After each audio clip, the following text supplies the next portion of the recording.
नमस्कार दोस्तों। सिलसिला वही है, उससे अभी मुक्ति पाना हमारे लिए ना तो मुमकिन है और ना ही वाजिब। ये उचित भी नहीं है कि हम उसको बिल्कुल हाशिए पे सरका के बाकी बातों को विचारों में ले आएं। सिर्फ नए जो मोड़ आए हैं इस घटनाक्रम में, मैं उनकी ओर आपका ध्यान जरूर दिलाना चाहूंगा। मित्रों, एक तो मैं थोड़ा सा ये आपको बताना चाहूंगा कि इसमें दो तीन तरह के स्कूल ऑफ थॉट चल रहे हैं।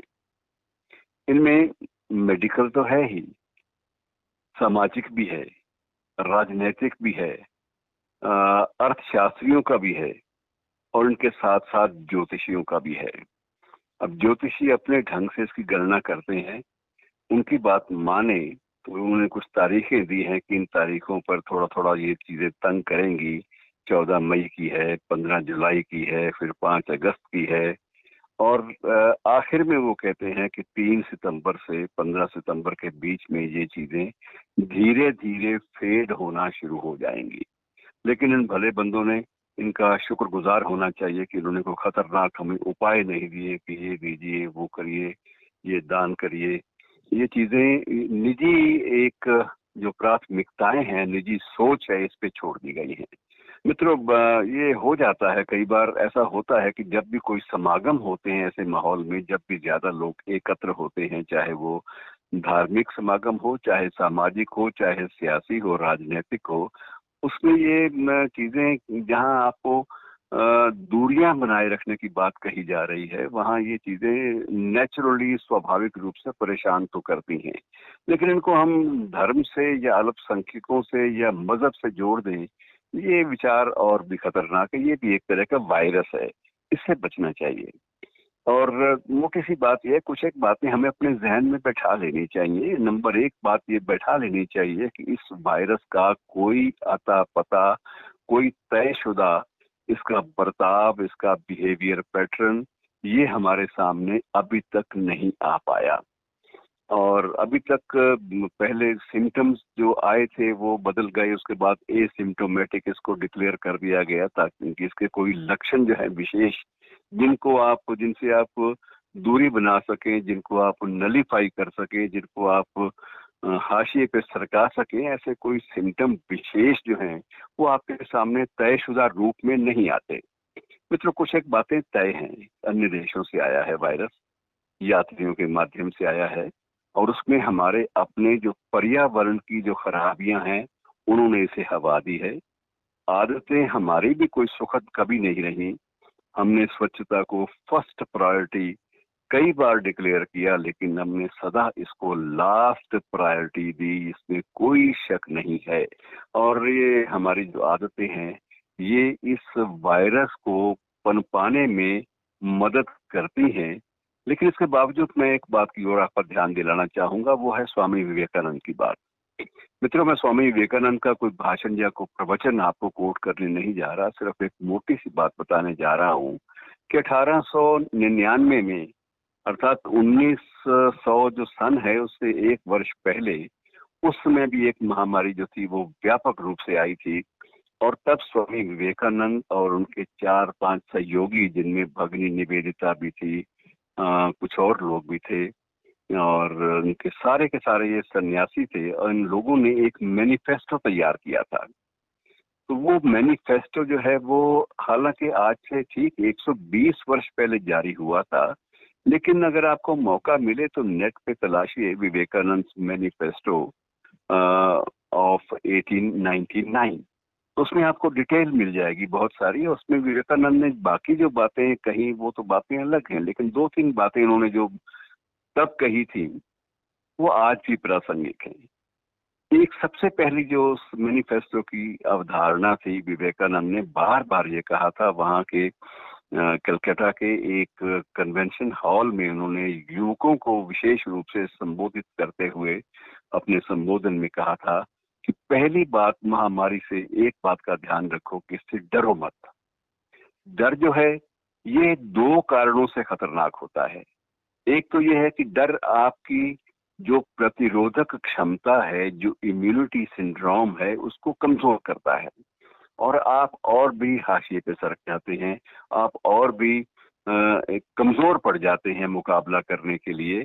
इसलिए सबसे पहली बात है डरो मत। और डरो मत के लिए उन्होंने दो बातें दिमाग में बैठाने के लिए आग्रह किया था कि एक तो ये है कि ये मान के चलो कि मृत्यु अपरिहार्य है, मृत्यु अनअवॉइडेबल है, ये होनी ही है, ये जीवन का हिस्सा है।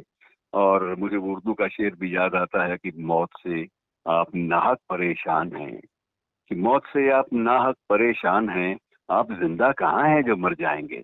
और यही बात गीता में भी हमारे सामने बहुत सारी बातें आई हैं। हम गीता को वैसे तो पढ़ लेते हैं, 18 के 18 अध्याय भी पढ़ लेते हैं। कभी कभी कुछ लोग सुबह वो होते ही गीता का एक अध्याय या एक पृष्ठ जरूर पढ़ लेते हैं और कोशिश करते हैं कि कोई बुजुर्ग जा रहा है तो अंतिम क्षणों में भी गीता का कोई अध्याय या कुछ श्लोक सुना दिए जाएं। हम इतना ज्यादा तो जुड़े हुए हैं, लेकिन उसके बावजूद किसी भी बात पर हम व्यापक रूप से अमल नहीं करते। और विवेकानंद ने इसी बात की ओर संकेत किया था कि ये मान के चलो, जहन में बैठा लो कि मृत्यु अपरिहार्य है, लेकिन वक्त से पहले उसके आगे समर्पण कर देना ये कोई भी बुद्धिमत्तापूर्ण कार्य नहीं है। इसलिए डरो मत। वो भय को सबसे पहले निकालने की बात करते थे कि अगर भय रहेगा तो आप अपनी और अपने समाज की और अपने आसपास के लोगों की, अपने परिवार की, अपने दोस्तों की, किसी की भी खिदमत नहीं कर पाओगे। और अब ये भी एक विपरीत स्थिति है कि उस वक्त सबसे पहला संबोधन, सबसे पहला जो एड्रेस था विवेकानंद ने युवकों से किया था, युवा छात्रों से, कलकत्ता के कन्वेंशन हॉल में। लेकिन आज ये है कि आज हमने युवा शक्ति को, विशेष रूप से छात्रों को, अपनी युवा ताकत जो हमारे पास एक बहुत बड़ी शक्ति है, बहुत बड़ा एक व्यापक ग्रुप है, उसको हमने घर बैठने पे मजबूर कर दिया है। और उसको हम ये कहते हैं कि जो कुछ सीखना है, जो पढ़ना है, वो नेट से सीखो। ऑनलाइन एजुकेशन का एक उनको थमा दिया है हमने एक तौर तरीका। और ऑनलाइन तौर तरीके से हो सकता है कि वो परीक्षाओं की दृष्टि से थोड़ा सा ज्यादा सफल रहें, कुछ चीजें याद रख पाएं। लेकिन मित्रों, जब माहौल ठीक नहीं होगा तब ऑनलाइन चीजें भी दिमाग में रजिस्टर नहीं होती हैं, मान के चलिए। इसलिए सबसे पहली बात यह है कि उस मैनिफेस्टो को भी पढ़िए, जो आज भी 120 साल के बाद भी प्रासंगिक है। और जो सुनी सुनाई बातें हैं इन पर विश्वास ना कीजिए, भुक्त भोगियों पर विश्वास कीजिए।